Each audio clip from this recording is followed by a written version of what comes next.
Hello guys, मैं Pankaj Baghel Lalbagh education institute से आपका स्वागत करता हूँ। आज का हमारा जो चैप्टर है वो चक्रवृद्धि ब्याज है, कंपाउंड इंटरेस्ट। ठीक है। अब जो चक्रवृद्धि ब्याज है उसे कंपाउंड इंटरेस्ट बोलते हैं इंग्लिश में। ठीक है। अब इसे हम काय से डिनोट करेंगे, इसे हम चक्रवृद्धि ब्याज को हम काय से डिनोट करेंगे, सीआई से डिनोट करेंगे। सीआई मतलब कंपाउंड इंटरेस्ट। अब यहाँ पर हम क्या बात कर लेते हैं कि मैं आपको यहाँ पर कुछ शॉर्ट फॉर्म्स बता देता हूँ ताकि मैं आगे यूज़ करूँगा तो आप ये नहीं बोले कि सर आप क्या करवा रहे हो। आप सभी का कॉन्सेप्ट यहीं पे क्लियर कर देता हूँ पहले ही पार्ट में। उसके बाद हम क्वेश्चन करेंगे, आपको कोई प्रॉब्लम नहीं आएगी। नेक्स्ट जो भी हमारा जो क्वेश्चन लगाएंगे तब आपको कोई प्रॉब्लम नहीं आएगी। आप यही वीडियो देखकर चलेंगे तो आपका जो कॉन्सेप्ट है वो क्लियर हो जाएगा। हम यहाँ पर बात कर लेते हैं कि जैसे कि हम मूलधन की बात कर लेते हैं, काय की मूलधन, जिसे हम काय से डिनोट करेंगे, जिसे हम पी से डिनोट करेंगे, और दर जिसे हम काय से डिनोट करेंगे, जिसे हम आर से डिनोट करेंगे। और अब हम बात करते हैं समय की, समय या वर्ष रहेगा जिसे हम टी से डिनोट करेंगे।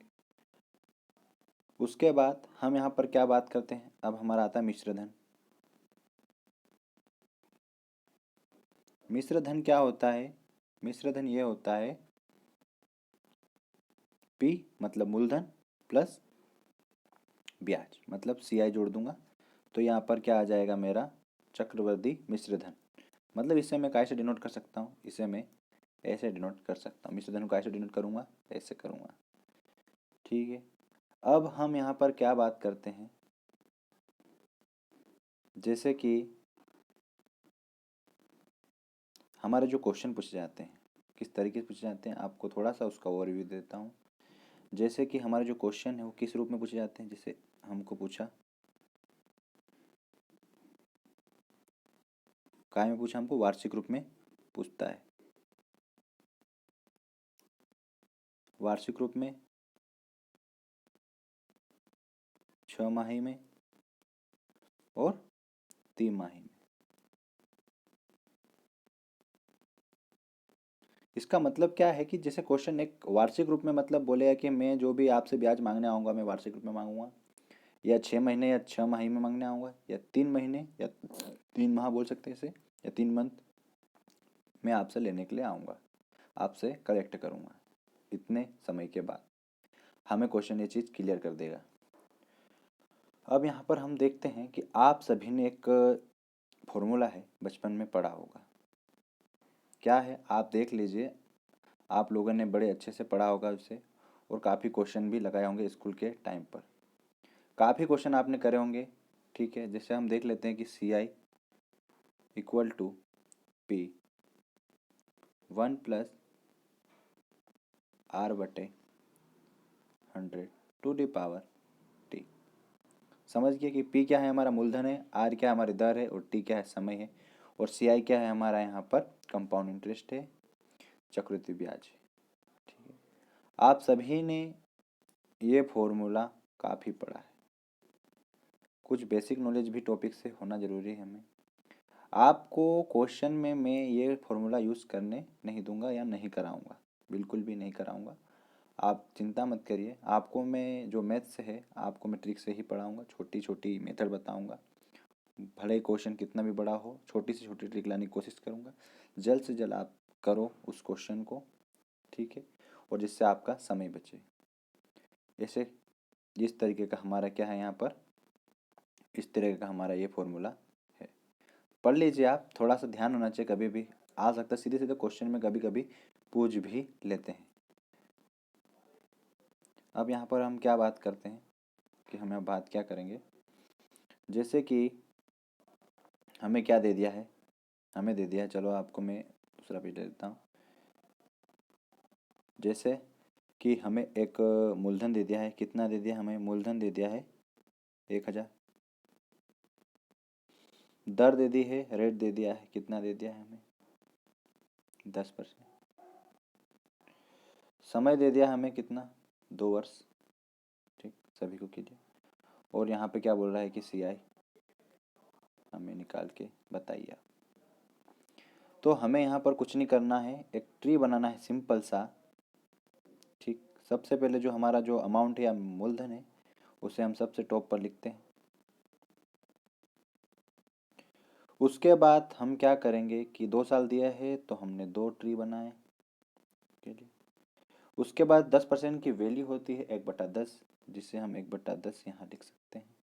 नहीं लिखोगे तो भी चलेगा, कोई दिक्कत नहीं, पर बताना चाहूँगा कि इस तरह से करना है। अब 1/10 से गुणा हम किससे करेंगे? गुणा कराना है किससे? 1000 से, जिससे क्या 10 से कट जाएगा 1 0 0, तो हमारे यहाँ पर जो क्या आ जाएगा 100 आ जाएगी वैल्यू। दोनों तरफ हम इस तरीके से करेंगे, 1/10 से गुणा करेंगे जिससे हमारे पास 100 आ जाएगा। फिर ये क्या हुआ कि ये हमारा जो है वो फर्स्ट साल का ब्याज बन रहा है। अब ये पैसा भी इकट्ठा हो गया, इसके ऊपर भी ब्याज लगेगा दूसरे साल में।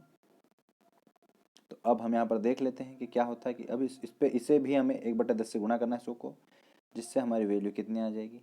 हमारी वैल्यू 10 आ जाएगी। तो अब ये तीनों मिला के क्या हुआ? ये हमारा क्या बन गया? कंपाउंड इंटरेस्ट बन चुका है। क्या बन चुका है? कंपाउंड इंटरेस्ट, चक्रवृद्धि ब्याज बन चुका है। तो ये कितना आएगा हमारा यहाँ पर? ये कितना आएगा हमारा? 210। ठीक है। अब इसको अगर हम यहाँ पर जोड़ेंगे किसके साथ? इसके साथ अगर हम 210 को जोड़ देंगे तो हमारा क्या निकल आ जाएगा? यहाँ पर क्या निकल आ जाएगा? ए, मतलब मिश्र धन निकलेगा। मतलब अमाउंट, मूलधन और ब्याज को अगर हम जोड़ देंगे तो हमारा हमारा क्या निकल के आ जाएगा? मिश्र धन निकल के आ जाएगा। अब हम यहाँ पर थोड़ा सा एक और क्वेश्चन देखने की कोशिश करते हैं। यहाँ पर हमने यहाँ पर एक क्वेश्चन लिया, क्या लिया हमने? हमने अमाउंट ले लिया यहाँ पर 2000 ले लिया, और हमने दर ले ली कितनी? 5% दे दी हमें, और समय हमें कितना दे दिया? 2 वर्ष दे दिया, और हमें बोल रहा है कि हमें CI कंपाउंड इंटरेस्ट निकाल के बताओ। फॉर्मूला तो आप सभी को पता है, उस तरीके से हम नहीं करेंगे, हम करेंगे टी मेथड से। तो सबसे टॉप पे हम क्या लिखेंगे? जो हमारा मूलधन है वो हम क्या लिखेंगे? 2000। उसके बाद 2 साल हमें दिया है, कितना दिया है? 2 साल। तो अगर हम 2 ट्री बना लेंगे यहाँ पर, अब हमें पता है कि 5% की वैल्यू कितनी होती है? 5/100 हो जाएगा, तो कितना हो जाएगा? 1/20। 2000 के साथ हमें गुणा करना किसका? 1/20 का गुणा करना है। तो हमारी जो वैल्यू आएगी वो कितनी आएगी? हमारी वैल्यू आएगी, सॉरी, हमारी वैल्यू कितनी आएगी? 0 0 कैंसिल हो जाएगा और हमारी वैल्यू आ जाएगी 100। इधर भी दोनों साइड हमें इस तरीके से करना है। उसके बाद हम क्या करेंगे कि इस 100 में भी 1/20 का गुणा होगा। ठीक, तो हमारी जो वैल्यू कितनी आ जाएगी? 0 0 कैंसिल और हमारी वैल्यू आ जाएगी 5। ठीक, ये हमारा यहाँ पर ये इतना जो भी वैल्यू है कितनी आ गई हमारे यहाँ पर? ये से हम CI बोल देंगे। टोटल इन जो भी वैल्यू है इन्हें जोड़कर हमें CI प्राप्त हो जाएगा। कितना हो जाएगा? 205। कितना हो जाएगा? 205।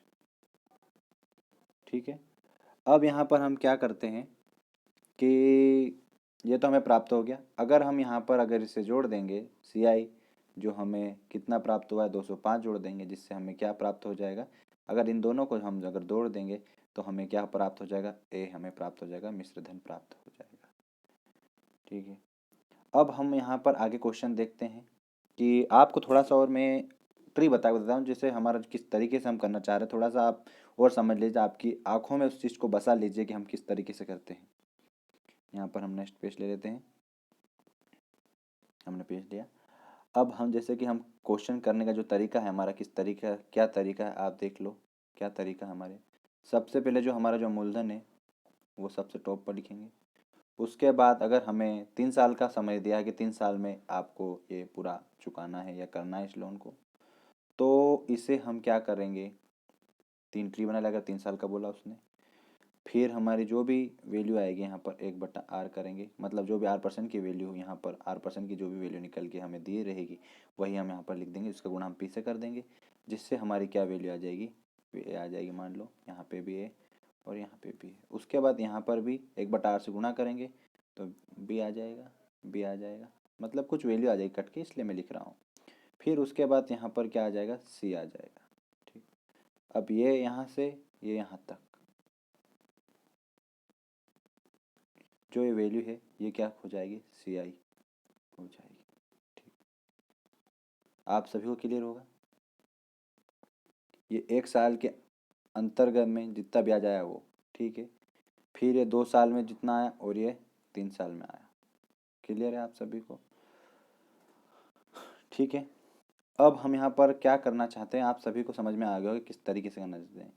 ये कॉन्सेप्ट मैं बताना चाहूँगा कि आपको चक्रवृद्धि ब्याज क्या है। पहली बात तो जो भी हम बैंक है, बैंक से अगर हमने क्या लिया, बैंक से हमने कितना लिया, 1,000 रुपया लोन के रूप में हमने लिया। उस पर वो साल भर में कितना ब्याज लगाता है, उसने उस पर वो साल भर कितना ब्याज लगाता है, 100 रुपये लगाता है। और तो ये अगर हम इसे टोटल करें तो ये कितना रुपया बन जाता है, ये 1,100 रुपये बन जाता है। तो इस पे भी ब्याज लगाता है। अगर नेक्स्ट साल के लिए अगर अपन करते हैं उससे, या समय देता है हमें, तो इस पर भी ब्याज लगाता है। ठीक है। कहने का मतलब ये है कि जो चक्रवृद्धि ब्याज है वो ब्याज पर भी ब्याज लगाता है। ये सभी बैंकों में चलता है इस तरीके से। और आगे हम आपको क्वेश्चन बताएंगे, अच्छे अच्छे क्वेश्चन लेके आएंगे। हर एक क्वेश्चन अलग अलग तरीके का होगा और आप हमारे साथ बने रहिए। और आपको हम इतना ज़रूर कहते हैं कि आप अच्छी बुक से ऑब्जेक्ट लगाने की कोशिश कीजिए, अच्छे क्वेश्चन लगाइए। हम एक आपको RS अग्रवाल एक बुक कहेंगे, वो लगा लिए। आपका जो बेसिक है वो काफ़ी अच्छे तरीके से स्ट्रॉन्ग हो जाएगा। अधिकतर सार ही एग्ज़ाम से आप क्वेश्चन सारे क्लियर कर पाओगे। तकरीबन 200 से 250 क्वेश्चन जरूर लगाइए, आपका ये कॉन्सेप्ट क्लियर हो जाएगा या आपका टॉपिक क्लियर हो जाएगा। ठीक है। और आपका हम धन्यवाद करते हैं। आप बने रहिए बस लाल बाग एजुकेशन के साथ। धन्यवाद।